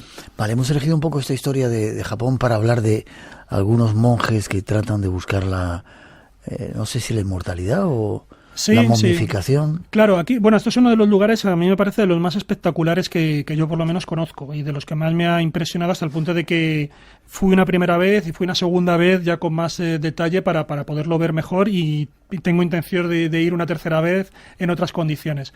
Este es un lugar también, aquí lo que tenemos son una serie de montañas, es una cordillera de 3 montes que se denominan Deva-Sazan. Y estos 3 montes, sus cúspides, forman un camino de peregrinación, que aún hoy en día se hace. Este camino de cada una de las montañas, de estos 3 picos, representan como una etapa de la vida humana. Es el pasado, el presente y el futuro. Y lo más espectacular que hay es una práctica de religiosidad extrema, que ya acabó a principios del siglo XX, cuando llega un poco la modernización de Japón con una nueva dinastía, que era la dinastía Meiji. Ahí se paran este tipo de prácticas porque se consideran demasiado exageradas. Pero lo que hacían era, como tú señalabas, eran una serie de monjes de tradición budista, pero una corriente muy particular. ¿Cómo se llama? La escuela es la escuela Shingon, y dentro de eso está Shugendo, que es una especialización, podríamos decir así, una secta dentro de esta escuela Shingon. Y lo que ellos defienden es que tú puedes alcanzar la iluminación en la propia vida. Mientras que el budismo, en términos generales, lo que hace es que tú entras dentro de una rueda de renacimientos y poco a poco te vas perfeccionando para salir precisamente de esas reencarnaciones, entre comillas. Ellos creen que haciendo una serie de prácticas muy extremas, muy rigoristas, consigues romper toda esa rueda que te va arrastrando, todos esos renacimientos, y en la propia vida puedes alcanzar la budeidad, es decir, la iluminación, en el propio cuerpo. Y eso es lo que ellos hacen. Lo hacen a través de una dieta extrema que es fundamental que se haga dentro de estas montañas. Por eso aquí el factor de la montaña, del lugar, es muy importante. Por eso seguramente aquí estemos viendo que hay una combinación entre sintoísmo y budismo, ¿no? De estos procesos que comentábamos antes, de cómo se van incorporando determinados lugares de poder a las nuevas corrientes religiosas. Y la técnica que ellos practican, pues es tan fascinante como siniestra. Ellos durante 3.000 días, esto es un poco la forma canónica, ¿no? 3.000 días. 3.000 días, que nos vamos a 9 años. 9 años. Más o menos.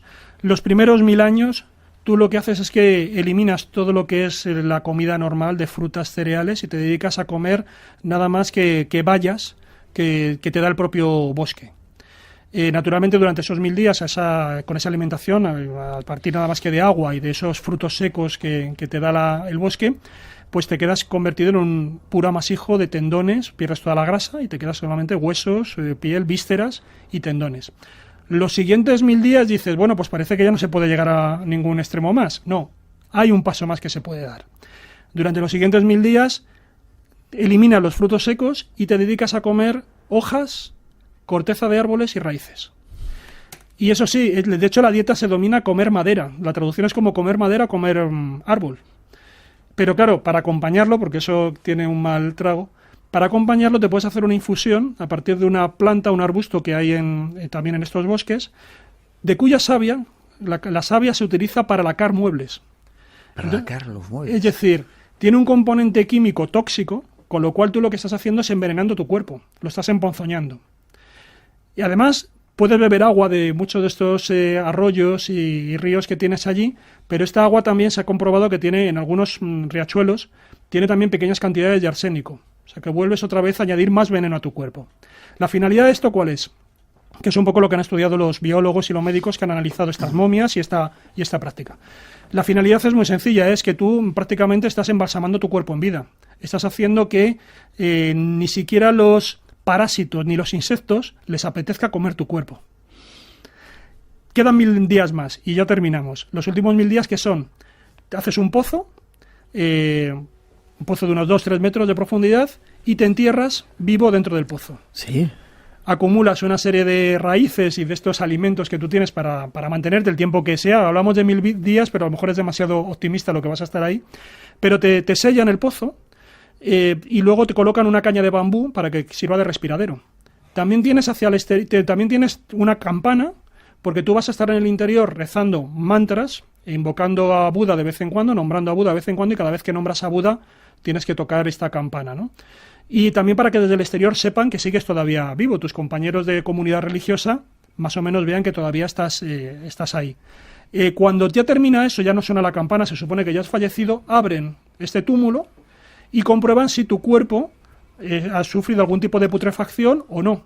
Si está incorrupto, se considera que has conseguido la budeidad, has conseguido la iluminación en vida, y te colocan en un altar, que es lo que ahora puedes ver. Ahora mismo hay 8, yo he visto 6 de los 8 que hay visibles, he visto 6 momias en diferentes monasterios de la zona, y si no, pues lo que hacen es que te entierran con honores, ¿no? Porque evidentemente has dedicado un esfuerzo considerable a intentar alcanzar esa budeidad, pero no lo has conseguido, ¿no?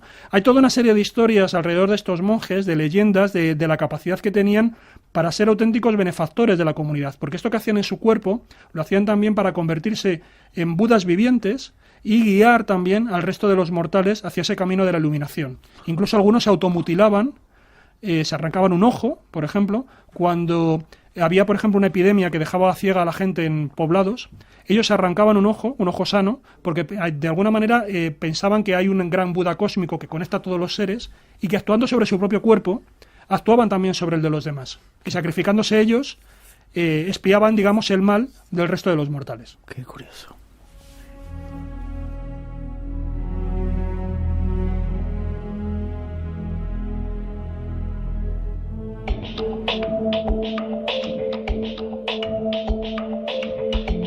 Juanjo, estaríamos contigo mucho más tiempo, pero nos están esperando los extraterrestres ahí. ¿Forma de contacto contigo? Pues yo creo que a través de Facebook, por mi nombre, Juan José Sánchez Oro Rosa, y ahí estoy. Oro Rosa, qué curioso, ¿no? Sánchez Oro es el primero y Rosa el segundo. Sí. Es el único sitio donde mi familia tiene el oro, en el apellido. Bueno, espero que tenga mucho más. Tú tienes el conocimiento. Ha sido un placer estar contigo. Espero volver a verte pronto. ¿Y qué me dicen de Talavera? Ah, sí, tenemos una información casi de tu tierra por ahí. 3:16, 12:16 en las Islas Canarias. Seguimos adelante. Una información y nos llegan algunos extraterrestres. Gracias, te veo prontito. Muchas gracias a ti. Gracias. Encantado.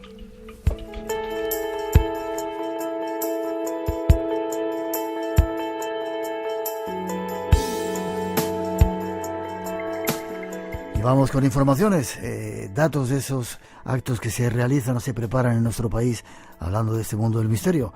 Nos vamos hasta Talavera de la Reina. Ahí está nuestro siguiente invitado, Josete Flores. Buenas noches, Josete. Hola, buenas noches, Miguel. ¿De dónde viene eso de Josete? Pues un nombre que me pusieron mis padres, ya con ello nací. Así Sí. que fíjate. ¿Pero te lo pusieron así, Josete, o...? Sí, querían que me llamara Josete. No, el nombre no es Josete, pero querían que me llamara Josete. Así que Josete me he quedado. Perfecto. ¿Y por qué te metes en estas historias de organizar congresos? Pues mira, sobre todo porque es para una cosa muy bonita, que es para ayudar a otras personas, principalmente. Vale, en Talavera, ya tenemos oído que se han realizado otras veces en Talavera congresos, ¿verdad?, de misterio.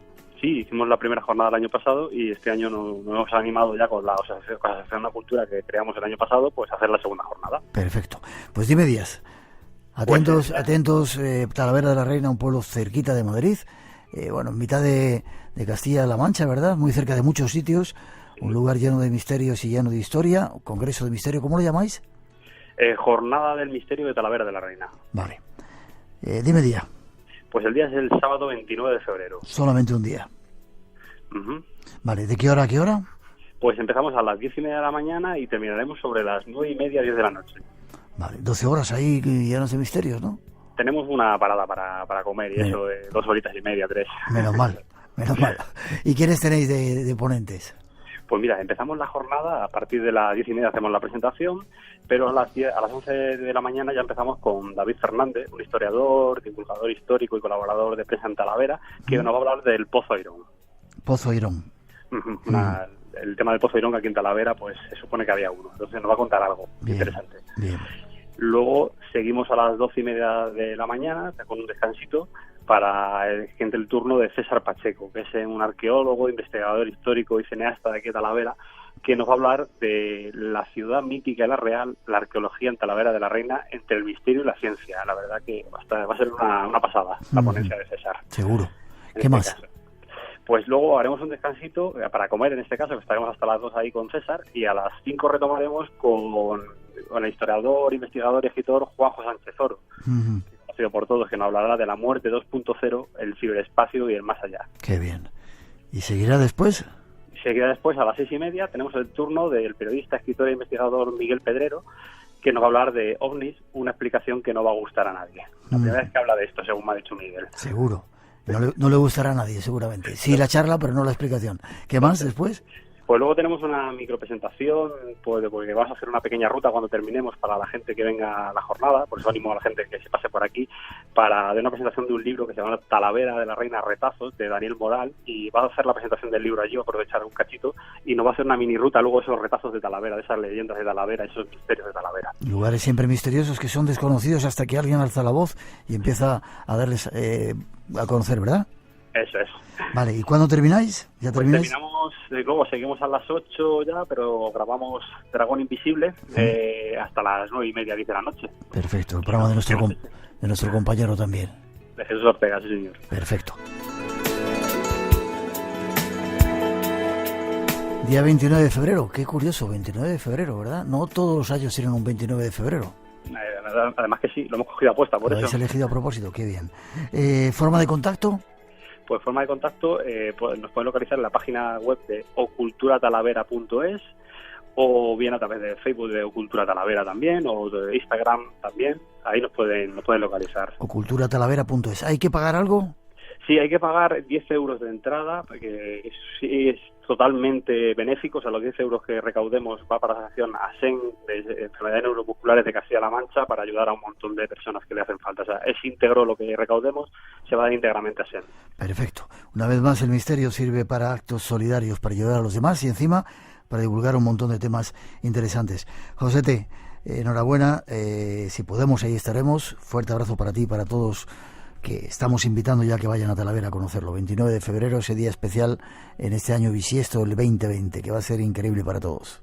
Pues Miguel, muchas gracias, invitados estáis, a ver si el año que viene os engaño y os venís por aquí. Será un placer, sin engaño incluso. Fuerte abrazo, te veo prontito. Gracias, hasta pronto.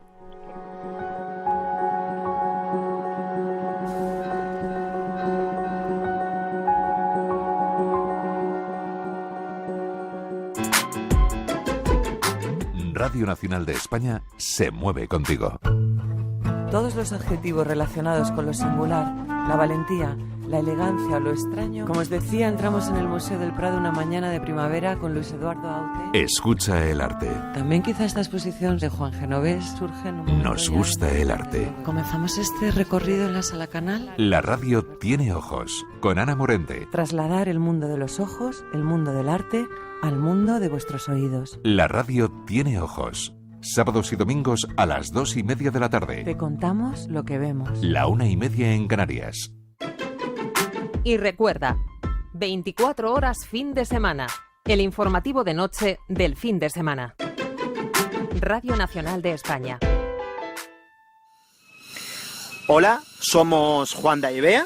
Estamos ahora mismo en la selva de Ubud, en Bali.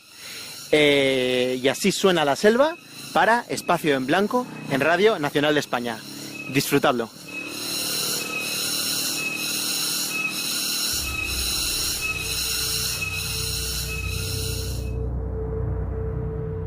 Y de la selva volvemos, 13:22, 12:22 en las Islas Canarias. Hay un tema que hace mucho tiempo se hizo muy popular. Hay nuevos datos que queremos daros con nuestra compañera. Y atentos, nuestra nueva invitada, y atentos porque trae sorpresas. Hay una investigadora alicantina, hasta Alicante, vamos a encontrarnos con ella para hablar de humo. Buenas noches, Gemma, ¿cómo estás? Muy buenas noches, ¿qué tal, Miguel? Contento de que estés con nosotros.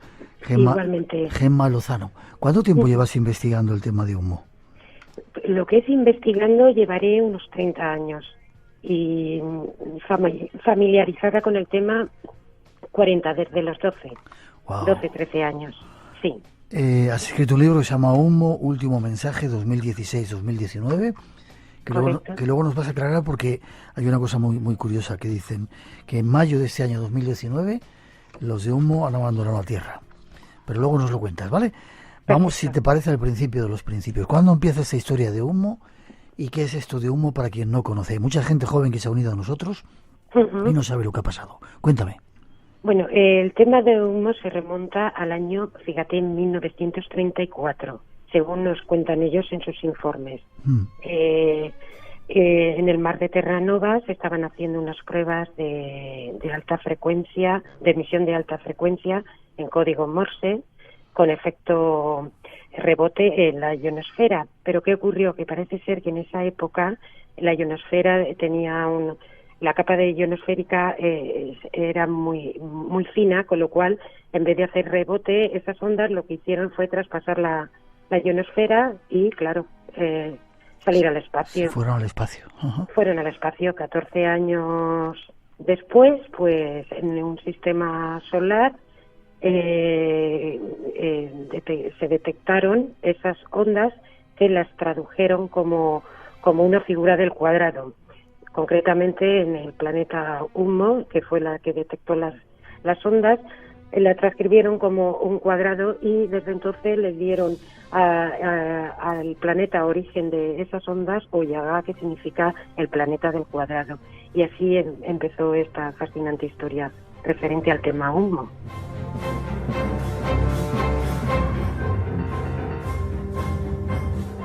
No vamos a poner en duda nada de lo que nos cuentas ahora, luego si acaso llegará el tiempo de las críticas. Esta es parte de esa historia que conmocionó a muchas generaciones, o ha conmocionado a muchas generaciones de españoles, investigadores, bueno, de gente en todo el mundo. 1934 empieza esa historia, se reciben los mensajes en Unmo. ¿Dónde está Unmo? ¿Qué es un planeta? ¿Qué es? Sí, Unmo está en la estrella catalogada por nosotros en Wolf 424, en la constelación de Virgo, concretamente a unos 14,6 años luz. Es un sistema binario, que quiere decir que hay 2 soles y como mínimos pues unos 3 planetas orbitando alrededor de uno de los soles. Y en la zona que nosotros denominamos Ricitos de Oro, es donde está ubicado este planeta. ¿Cómo se llama, has dicho, la zona? Ricitos de Oro, o zona habitable. Ricitos de Oro. O zona habitable, ya. Sí. Es como la denominan algunos astrónomos. Vale. Parece ser que esta gente ha tenido la oportunidad y la tecnología de llegar hasta la Tierra. Efectivamente. Ellos datan que mandaron sus primeras expediciones en el año 1950, concretamente el 28 de marzo de 1950 fue cuando llegaron 3 naves que se ubicaron en los Alpes franceses, en el suroeste y cerca de un pueblo llamado La Yavie. Y allí excavaron una cueva y la acondicionaron para vivir ellos y depositar toda la tecnología que trajeron y iniciar el estudio ya concreto de nuestro planeta, todo lo que es la diversidad biológica, plantas, animales y sobre todo humana. Vale, sí. Venían a investigarnos, a conocernos. Efectivamente, porque claro, al recibir ese tipo de información en ondas, pues constataron que eso no pertenecía al tema del espacio, sino que tenía origen inteligente. Vieron la ubicaron de dónde procedía y dieron con nuestro sistema solar. Y fue cuando ya enviaron en 1950 la expedición.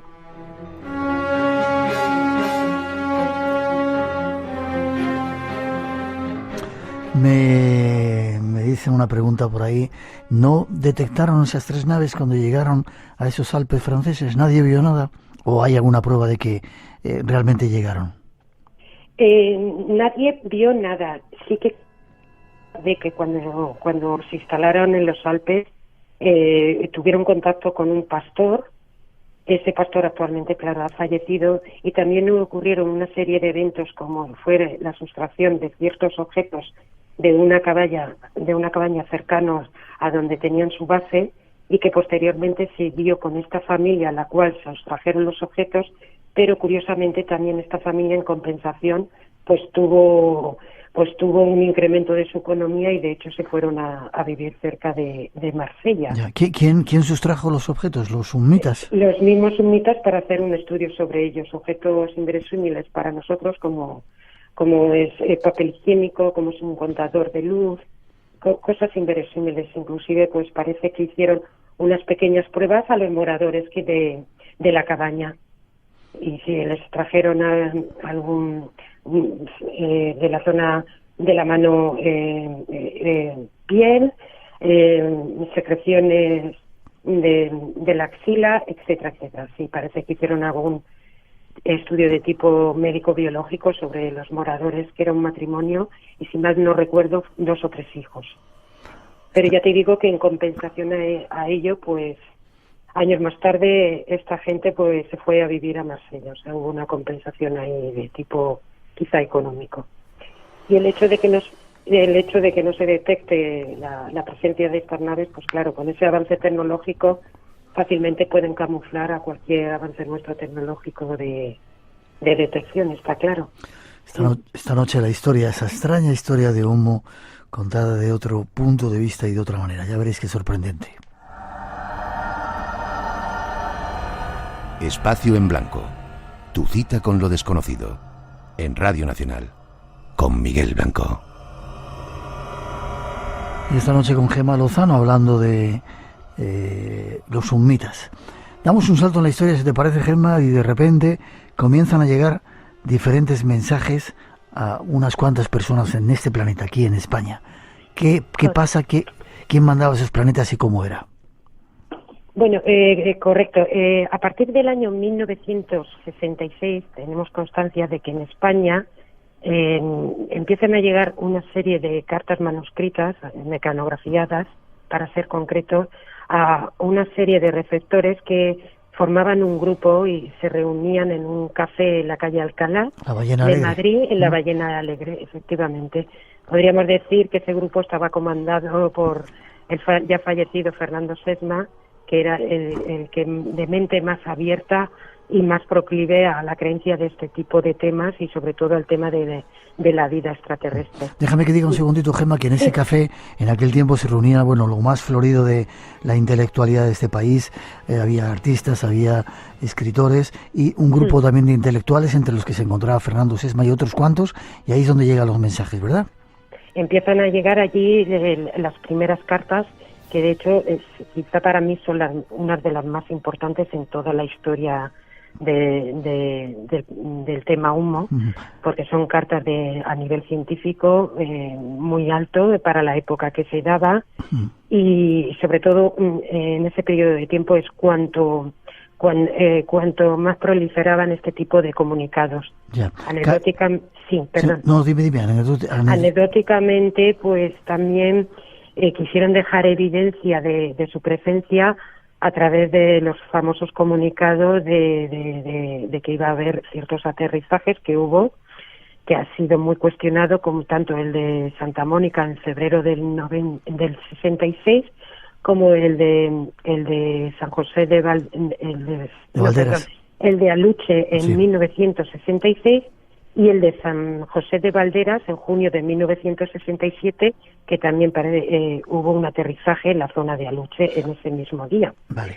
Quiero dejar constancia, y para mí es muy importante este tema, porque bueno, tú ya sabes que ha sido muy discutido, que si ha sido falso esos aterrizajes, etcétera. Pero bueno, yo te voy a comentar solo como anecdótico que en esa época también, el 5 de junio de 1967, en Iquique, en Chile, fueron vistos la misma nave por dos tripulantes de aviones comerciales.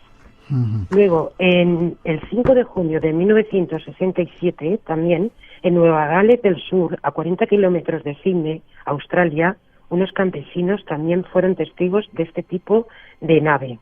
Luego, en Finlandia, en 1975, tú sabes que hay una foto muy famosa circulando, que es la de una nave presuntamente un Mitar, que se ve con el anagrama y se ve dorada. No sé si conoces esa imagen. Luego, en el 20 de mayo de 1967, que es un caso que estoy estudiando ahora, en el desierto alrededor del lago de Falcon de Manitoba, en Canadá, se aparecieron dos objetos voladores, o sea, volantes, muy similares a los anteriormente mencionados. Uno de los...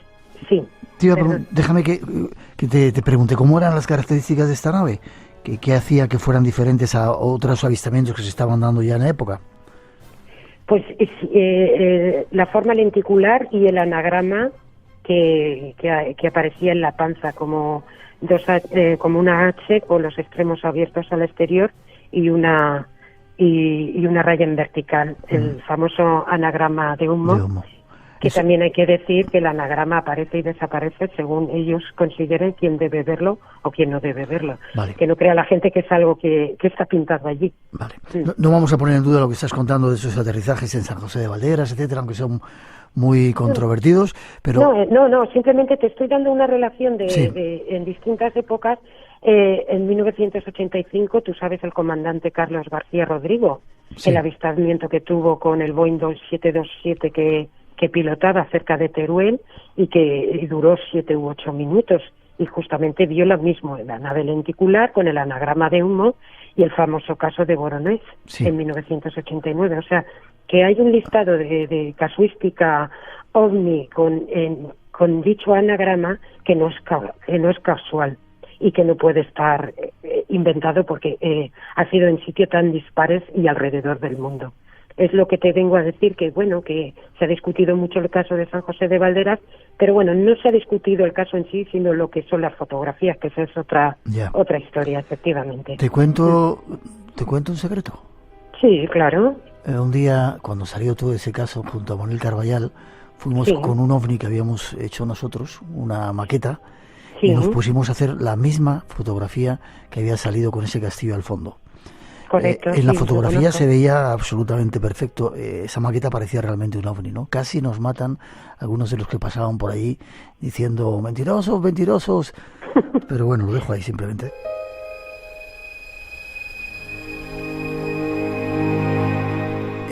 Los mensajes se daban, dices, mecanografiados y eran de diferentes temas, sobre todo técnicos, y hablaban de su planeta, ¿verdad? Un planeta y su forma de vida. Sí, hablaban de su planeta, de su civilización, de su vida cotidiana y efectivamente lo que menos han hecho es hablar de ellos, pero sí que nos han dado algunos informes que nos hablan un poquito de cómo es su planeta, comparándolo con el planeta Tierra, pues su densidad es mayor el planeta de Humo, su gravedad también es un 20% mayor a la nuestra. Su planeta está formado por un solo continente y rodeado de un océano común. Ellos fisiológicamente son casi idénticos a nosotros, en un 93%. Te iba a preguntar, ¿se parecen a nosotros entonces? Sí, se parecen según ellos y según las pocas personas que dicen haberlos visto, sí que son muy similares a nosotros. Vale. Muy similares, sí.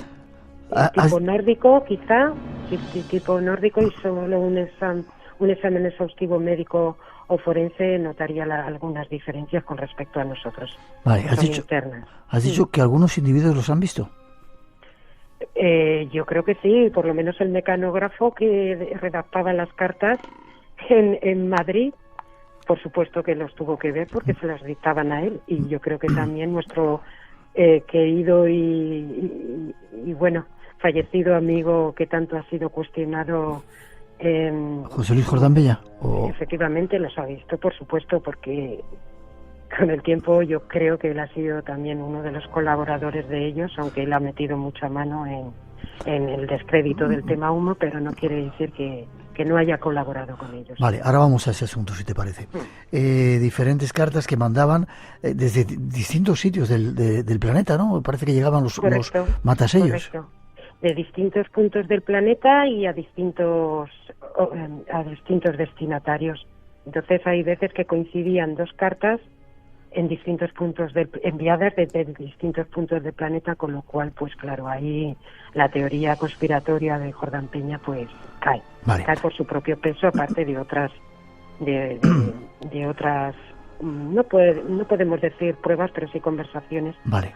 En petit comité. No lo adelantes todavía, si te parece. No, para nada. Las cartas llegaban a diferentes personas en este planeta, aquí en España, ¿no?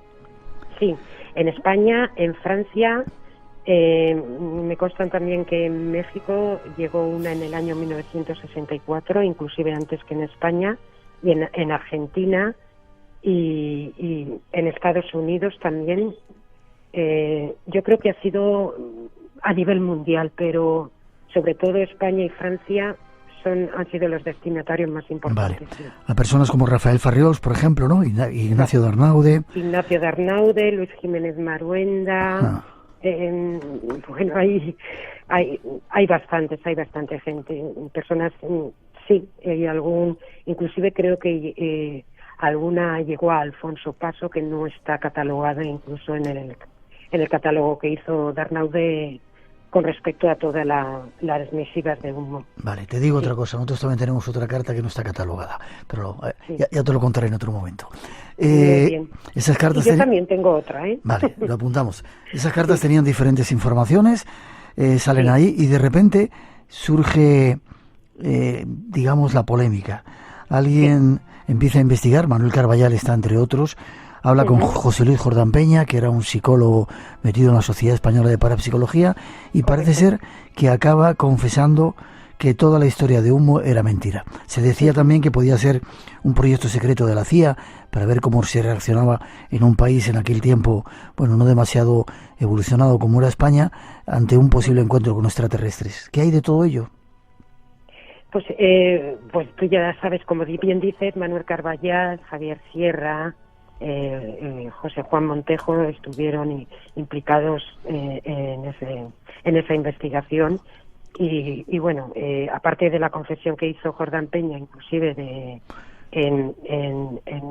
ante la Guardia Civil, sí, se autoproclamó el autor de todo el dossier Humo y de todo el afer Humo. Uh-huh. Claro, esto no tiene consistencia. Esto no tiene consistencia, pues sencillamente, primero, porque hubo un detalle que dijo en esa confesión, que él dedicaba las tardes de sábado y tardes de domingo, mientras su mujer se iba con los críos o mientras hacían el fútbol que no le gustaba, o sea, solo dedicaba 2 tardes a la semana a hacer las cartas, ¿no? A hacer las cartas.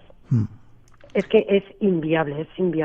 Ya. Luego también hizo escribió una carta jurada a Rafael Farriols, concretamente 2 cartas, asegurándole que por presiones mayores, inclusive por los mismos de Humo, tuvo que desacreditar el tema por la excesiva difusión que tenía el tema Humo en España, y que tenían que cortarlo de alguna manera porque sus objetivos no eran esos.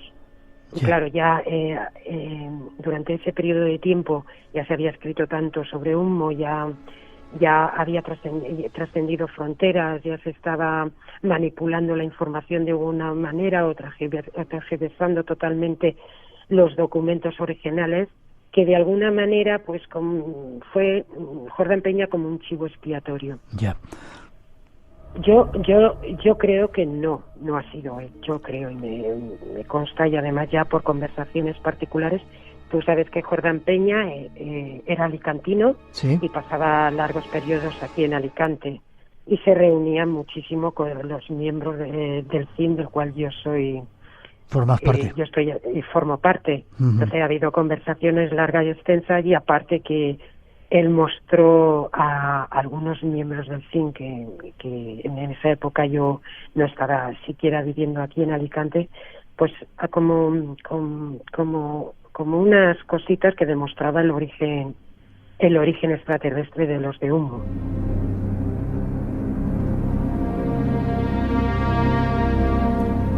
Hacemos esa otra hipótesis, que fue todo una movida en la que se autoinculpó José Luis Jordán Peña para ocultar toda esa fama que estaba teniendo el asunto. Desaparece un poco, se desacredita y la gente deja de hablar de ello. Pero tú sigues investigando y dices que desde el 2016 al 2019 han continuado mandando mensajes, esta vez de una manera muy curiosa, ¿no? Sí. Entre ese tiempo, pues Humo cogió mucha fama en Francia. Contribuyó a ello pues algunos investigadores, como fue Jean-Pierre Petit, que yo conocí aquí en Madrid en el 88, traduciendo el libro de Antonio Rivera, El caso perfecto, y claro, pues allí en Francia pues cogió un auge el tema Humo a partir de 1991, y bueno, entre ese periodo pues han habido ciertos informes, ciertas cartas, de las cuales yo desconfío bastante que sean originales, hasta que llegó la era de Internet. Correo electrónico, redes sociales, etcétera, etcétera. Y ahora pues han cambiado las formas de comunicación, de remitirnos la información, vale, o de comunicarse. Déjame que aquí haga un énfasis. Atentos a lo que nos va a contar nuestra invitada Gemma Lozano acerca de la nueva manera de comunicarse de estos, entre comillas, supuestos extraterrestres o humitas. Lo hacen a través de Twitter.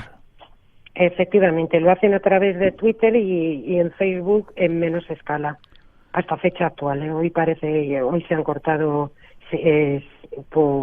según ellos, todo tipo de comunicación, porque ya inclusive no están aquí. ¿Y esos mensajes qué es lo que dicen, Gemma? Los últimos mensajes que están mandando en Twitter. Bueno, aquí hay que destacar dos grandes bandos. Los bandos que acreditan unas cuentas como verdaderas, y otro bando del cual yo estoy implicada, que acredita que otra cuenta que no tiene nada que ver con las anteriores es la verdadera. Y bueno, todo esto se refleja en el libro, el porqué, pero hay unos acontecimientos al principio de informarnos a través de Twitter en el año 2016. Hay unos acontecimientos, son unos tweets que se diferencian muchísimo con respecto a las cuentas que yo considero que no podrían ser del todo un mito y que la mano del hombre tiene mucho que ver con ello. Ya. Mira, sí, dime. Sí. No, disculpa, sí. Dime. No, te iba a preguntar en qué dirección estaban o cómo podemos saber o acceder a esos mensajes en Twitter o en Face. Bueno, yo me remito a la cuenta con la cual he interactuado junto con unos 1000 y pico suscriptores. Era una cuenta cerrada y el nombre de ella era Ella Oloba, Aollo 343. Ella Oloba. Ella Oloba, ¿Sí? Aollo 343. Esta cuenta está inactiva actualmente desde mayo de este año. Uh-huh. Pero empezamos a seguirla, empezamos a estudiarla y hubieron unos tweets a principios del 2016 que nos llamó la atención y sobre todo ya no a mí, que a fin de cuentas no soy científica, pero bueno, me gusta mucho la ciencia y procuro estar al día en esos aspectos. Pero sí empezó a llamar la atención a ciertos científicos. Mira, hay un tuit el 7 de mayo de 2016 en el cual te lo digo textual. Decía: los datos con un exceso de eventos de difotón en una masa invariable tienen que ser reanalizados para confirmar una nueva partícula elemental. Este tuit permanecerá en la historia desde entonces, porque en aquel momento el CERN, o sea, la Organización Europea para la Investigación Nuclear, comúnmente conocida como CERN, ¿sí?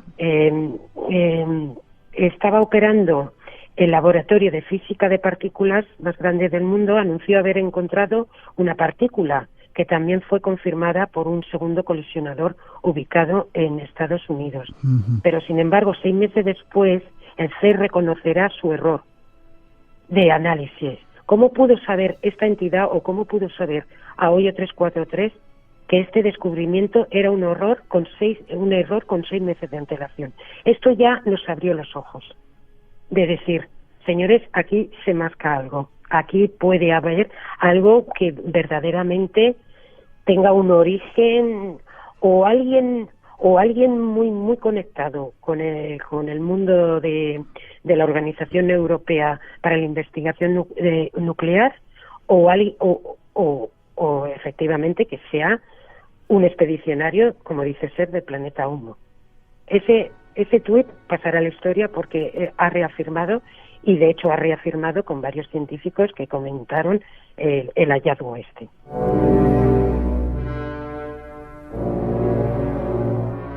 Casi terminando, vamos a dejar a nuestros oyentes que si quieren más lean ese libro, Humo, el último mensaje, 2016-2019. Dices en el libro que en mayo de 2019 se van, es su último mensaje, anuncian que abandonan la Tierra.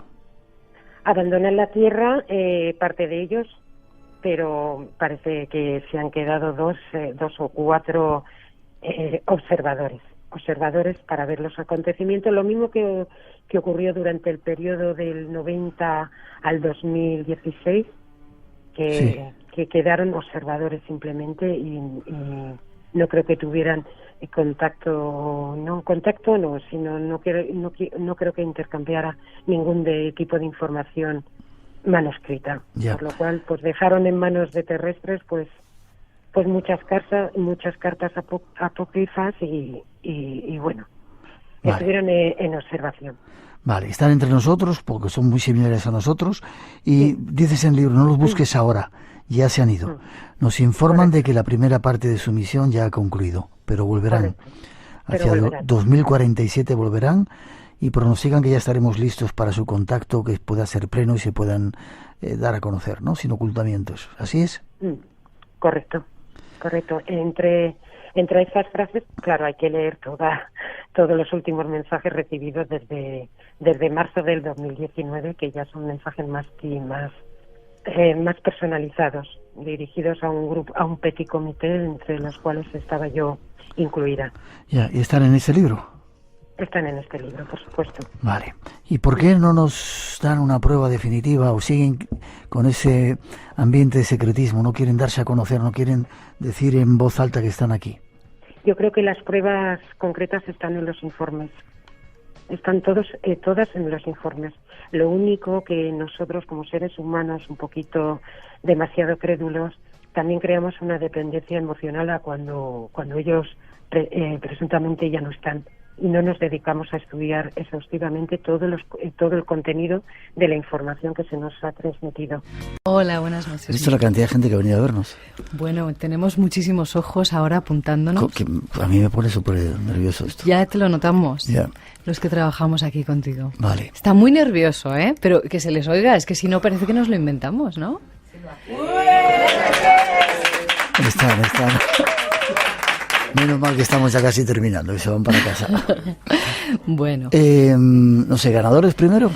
Bueno, quiero comentarte algunos saludos que han entrado de oyentes nuevos que se incorporan al programa. Por ejemplo, desde Uruguay nos escucha ahora Silvia da Silveira y nos manda muchos saludos y muchos ánimos para seguir trabajando. Y luego Pamela Osores es una oyente que también se acaba de incorporar al programa, nos oye desde Villa Alemana, que está en Chile, pertenece a la región de Valparaíso, y nos manda un mensaje muy cariñoso donde nos felicita por el trabajo y nos da las gracias por tratar los temas que tratamos. Ella dice que muchas veces después de escuchar el programa sigue investigando los temas que se han tratado. Qué bien que sirvamos para abrir puertas, sí. Así que un beso para Pamela desde aquí. Y luego está Reinaldo Díaz, también un nuevo oyente del programa. Él nos oye desde Las Vegas y además nos escucha en directo. Y Marco Peñafiel, también un nuevo amigo desde Quito, Ecuador. Así que... Dentro de poco les veremos por allí, por Ecuador, seguramente. ¡Qué suerte! ¿Ganadores? Tenemos 5, como de costumbre. A ver si encuentro mi chuleta. Es Antonia Aguiló, de Palma de Mallorca, Xavier Olvega, de Soria, Pilar Palenzuela, desde León, José Veiga, que nos ha escrito al Facebook, y Gemma Gonzalo, también una oyente que interactúa con nosotros a través de las redes sociales del Facebook. A todos vosotros escribidnos un correo electrónico mandándonos vuestra dirección postal a espacioenblanco@rtv.es y os mandamos el libro cuanto antes. Perfecto. Nos vemos en 7 días. Hay muchos más misterios para descubrir juntos. Así será. Feliz semana. Gracias. Igualmente.